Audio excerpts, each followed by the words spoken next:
तुम एकमात्र देशप्रेमी एकमात्र देशभक्ति तुम पाखे अच्छी अन्य को दोष दवा पूर्व निजर दोष को परीक्षा कर।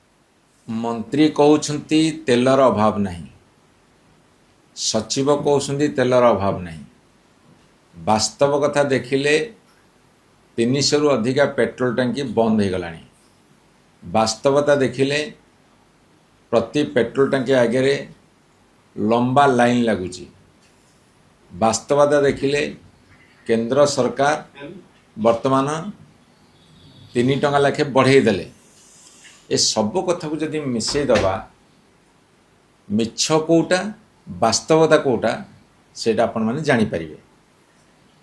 प्रथमे अभाव अभाव अभाव कहिकी गोटे धारणा सृष्टि करागला सारा देश रे जे युद्ध जोगुर वर्तमान तेलर संकट देखा देछि, अभाव पड़ी एवं 5टा प्रदेश जो निर्वाचन सरीगला एपटे अभाव अच्छी बोली दर्शागला।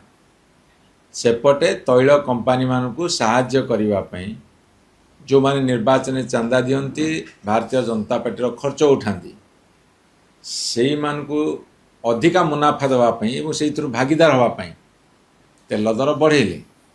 एला प्रथम कथा। द्वितीय कथा हूँ यहाँ गोटे सुचिन्हित प्लान। ये जो प्लानटा से माने कले से प्लान बल से माने बढ़ेले। तेणु मुझे पचार चाहे जे बुद्धिटा 5टा प्रदेश रे इलेक्शन सरला पर कहीं आसला ता पूर्व कहीं कलेनी। जो कथा प्रधानमंत्री कहले एते सचेतनतार वार्ता बांटिले निर्वाचन रैली रे तो 100 जगह जाके मीटिंग कले सेठी मध्य ये लाइन टे जोड़ी दे थांदे सेठी लाइन जोड़िलेनी। तांका सरकार कहले आमे पूरा सक्षम आमे समर्थ जे कौनसी परिस्थिति आसले मुकाबला करिवो कहले गोटे निर्वाचन सरला पर आउ गोटे कले। एठी आउ गोटे कथा म आपन मानु कहि रखे आपण मान टिके तो ध्यान सहकारे सुनिबे। मोदी सरकार को 12 वर्ष हो गला केंद्र रे। 12 वर्ष तले 2014 रे पेट्रोल दाम डीजेल दाम 50 रु 60 टंका भितर थिला। 12 वर्ष भितर तार 2 गुण हैला अर्थात 100 टपिला। 100 टपिला परे आपण कहि रखे सेते बेले जोटा को क्रूड ऑयल अशोधित तैल जोटा गल्फ कंट्री अच्छी रशिया अच्छी अमेरिका अच्छी विभिन्न जगार मौजूद अच्छी से माने बिक्री कर। 2014 मसीह क्रूड ऑयल बैरेल पिछा केते थिला ताकू आमे हिसाब भितर को नबा से 43 टंका मात्र थिला। तेल दर 50-60 टंका थिला। 2017 $54, 2018 $71 बढ़िला। तमे एपटे रेट बढ़ेल पेट्रोल डीजेल। 2019 $64 बैरेल पिछा। 2020 रे कोरोना आरंभ होला 41 टंका खसिला से तो तेल रेट कमियार थिला। 2021 रे बढ़िला $70 को। 2022 रे $100 लागिथिला। सेतेबेले तेल दर बढ़ियार किसी असुविधा नथिला, अल्प टिके बढ़ी जाई पाथांदे किंतु 100 टपिवा उचित नथिला। एवं 2023 रे $82 पुणी खसिला। 2024 रे $80 को खसिला।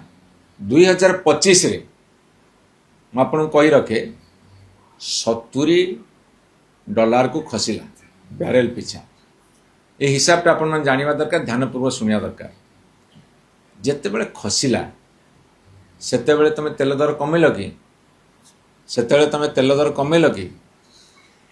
तेणुक मु आपण मानक ये प्रश्न पचार चाहे रशिया आउ यूक्रेन भितर 3 वर्ष तले युद्ध लगिला।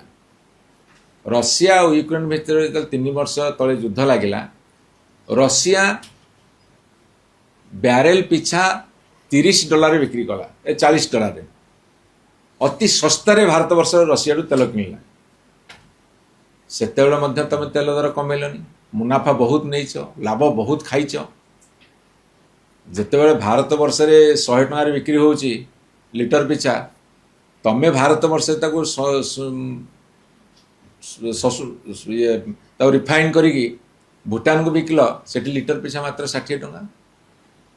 ଏଇଠୁ ରିଫାଇନ୍ କରି ବିକ୍ରି ସେଠି 60 ଟଙ୍କା ସେ ପାଉଛନ୍ତି ସେ ଦେଶର ଲୋକ, ଆମେ ପାଇଲୁନୁ।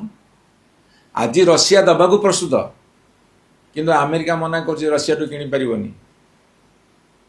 ହଉ ମାସକ ବି କିଣ, ଦିନକ ବି କିଣ, ଟ୍ରମ୍ପ କଥାରେ ଉଠୁ ବସ ହେଉଛି। ଇରାନ ସାଥିରେ ସମ୍ପର୍କ କାଟିଛେ, ଅନ୍ୟାନ୍ୟ ଦେଶ ସାଥିରେ ଆମର ସମ୍ପର୍କ ଏତେ ଭଲ ନାହିଁ। ଦାୟୀ କିଏ? ଆଜି ଯେଉଁ ଯୁଦ୍ଧ କଥା କହିକି ସେ କହୁଛନ୍ତି ଦାୟୀ କିଏ? ଦାୟୀ କିଏ? ଯେତେବେଳେ ବ୍ୟାରେଲ ପିଛା $40 ଆମେ ତେଲ ପାଉଥିଲେ, କ୍ରୁଡ୍ ଅଏଲ୍ ଅଶୋଧିତ ତୈଳ, ସେତେବେଳେ 100 ଟଙ୍କା, ଆଜି ପୁଣି ଆହୁରି 3 ଟଙ୍କା ବଢ଼ିଲାଣି। ଗୋଟେ ପଟେ ଭାରତବର୍ଷ ସାର୍ବଭୌମତ୍ୱ ବିକ୍ରି କଲ ଆମେରିକା ପାଖରେ, ଉଠୁ ବସ ହେଲ। ଆଉ ଗୋଟେ ପଟେ ରଷିଆ ହାତ ବଢ଼ୁଛି, ତେଲ ଦେବ, ତମେ ଆଣୁନ, ଡର ଲାଗୁଛି।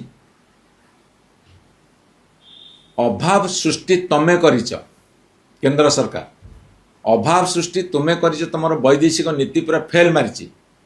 ଅଭାବ ସୃଷ୍ଟି ତମେ କରିଛ, କାହା ପାଖରେ ନିଜ ମୁଣ୍ଡ ବିକିଛ, ତାର ସବୁତକ ପରିଣାମ ଦେଶବାସୀ ଭୋଗୁଛନ୍ତି।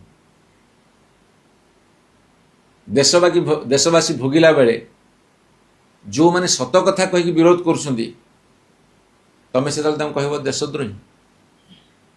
ତମେ ଯଦି ଏତେ ଦେଶଭକ୍ତ, ଦେଶର ସାର୍ବଭୌମତ୍ୱ ବିକ୍ରି ସାରିଲଣି, ଦେଶର ଜନସାଧାରଣଙ୍କୁ ଯେଉଁଠି ଶସ୍ତାରେ ମିଳିବ, ଯେଉଁ ଦେଶ ବନ୍ଧୁତ୍ୱର ହାତ ବଢ଼ୁଛି ତା ସାଥିରେ ସମ୍ପର୍କ କାଟିଲଣି, ତମର ଭୁଲ ନୀତି ଯୋଗୁଁ ସାରା ଦେଶବାସୀ ପରିଣାମ ଭୋଗୁଛନ୍ତି, ତମେ ଦାୟୀ କରୁଛ ଜନସାଧାରଣଙ୍କୁ। ଦୁଇ ପ୍ରକାର କଥା କେମିତି? ନିର୍ବାଚନ ରାଲିରେ ତମର ମନ୍ତ୍ରୀରୁ ଆରମ୍ଭ କରି ପ୍ରଧାନମନ୍ତ୍ରୀ ସମସ୍ତେ ବଡ଼ ବଡ଼ ଭାଷଣ ଦେଲ, ପଦେ ସଚେତନତାର କଥା କହିଲନି। ଆଜି ଯେତେବେଳେ ନିର୍ବାଚନ ସରିଗଲା, ବର୍ତ୍ତମାନ ସଚେତନତାର ବାର୍ତ୍ତା, ସଚେତନତାର ବାର୍ତ୍ତା ଏମିତି ବୁଣିଲ ଯେ ଲୋକଙ୍କ ଭିତରେ ପ୍ୟାନିକ୍ ସୃଷ୍ଟି ହେଲା, ଭୟ ସୃଷ୍ଟି ହେଲା। ଯେଉଁ ଭୟର ପରିଣାମ ସ୍ୱରୂପ ଆଜି ଏଇଭଳି ଅବସ୍ଥା ହେଉଛି। 3 ମାସ ତଳୁ, 4 ମାସ ତଳୁ ଜାପାନ, ଅଷ୍ଟ୍ରେଲିଆ, ଚାଇନାଠୁ ଆରମ୍ଭ କରି ୟୁରୋପିଆନ୍ କଣ୍ଟ୍ରି ପର୍ଯ୍ୟନ୍ତ ସମସ୍ତେ ତାଙ୍କର ପ୍ରିକସନ୍ ନେଇଯାଇଛନ୍ତି। ତମେ ଅନେକ ବସିଥିଲ ଇଲେକ୍ସନ୍ ପାଇଁ, ପ୍ରିକସନ୍ ନେଲନି। ବର୍ତ୍ତମାନ ସୁଯୋଗ ଅଛି ବି ତମେ ଶସ୍ତାରେ ତେଲ ଆଣିବାକୁ ରୋଷେଇ ପାଖରୁ, ତା ବି ତମେ ସେ ସୁଯୋଗର ସଦ୍ବ୍ୟବହାର କରୁନ। ଯିଏ ପ୍ରତିବାଦ କରିବ, ପ୍ରତିରୋଧ କରିବ, ସେ ଦେଶଦ୍ରୋହୀ କରେଇଦେବ। ଦୋଷ ଦେବା ପୂର୍ବରୁ ନିଜର ଦୋଷକୁ ପରୀକ୍ଷା କର ଏବଂ ଅନ୍ତତଃ ଭାବରେ ପୁରା ସତ ନ କହିଲେ ବି ଅର୍ଦ୍ଧ ସତ୍ୟ ସ୍ୱୀକାର କର, ଆମେ ଖୁସି ହେବୁ।